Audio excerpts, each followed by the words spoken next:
한동훈 전 대표의 제명 결정을 미루고 민주당을 겨냥하며 전격 단식에 들어간 장동혁 대표.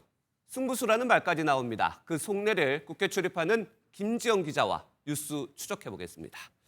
김 기자, 일단 오늘 최고위원회에서 한동훈 전 대표 제명을 미뤘는데 한 발 물러섰다. 이렇게 해석해도 가능할까요? 네, 먼저 두 가지의 해석이 가능합니다.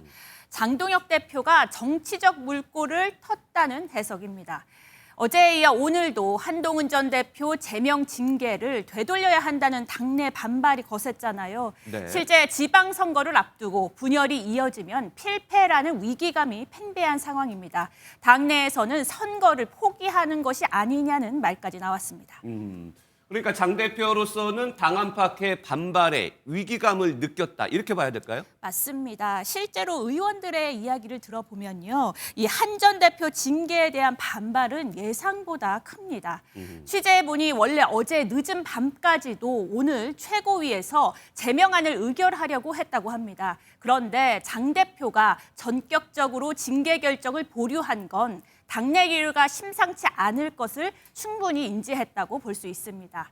다만 문제는 정치적 해결이 가능해지려면 한 전 대표가 당원 게시판 문제에 가족이 연루된 점을 인정하고 사과하는 절차가 반드시 필요하다는 점입니다. 지도부 한 인사는 한 전 대표가 0.1%라 하더라도 가족이 연루된 점을 인정하고 사과해야 한다고 말했습니다.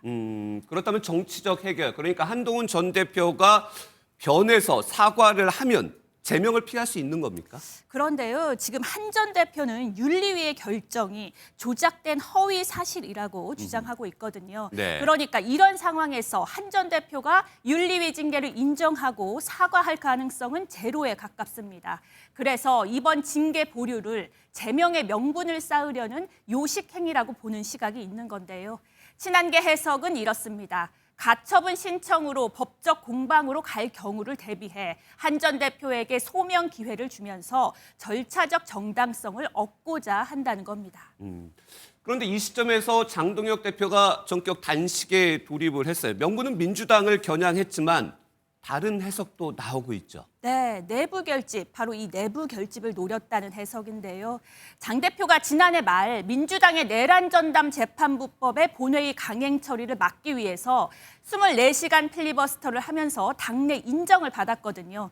민주당이 지방선거를 특검과 내란 정국으로 끌고 가려는 상황에서 이런 단식이라는 상징적 행위를 통해 중요한 건 내부 다툼이 아닌 대여 투쟁이라는 점을 강조한 것으로 보입니다. 하지만 단식으로는 책임을 회피할 수 없다는 지적도 있습니다. 친한계 한 의원은 이 시점에서 단식은 빛이 바랄 수밖에 없다며 국면 전환용이라는 점은 부인할 수 없을 것이라고 비판했습니다. 이렇게 단식을 바라보는 시각마저 차이가 나는 것처럼 실제로 보면 장 대표 측과 한 전 대표 측을 취재해 보면 양측 모두 마주보고 달리는 차와 같거든요. 그래서 지금까지는 당장 서로가 양보할 기미는 없어 보입니다. 그러면 정치적 해결이 가능한지는 좀 더 지켜봐야 되겠군요. 국회팀 김지영 기자였습니다.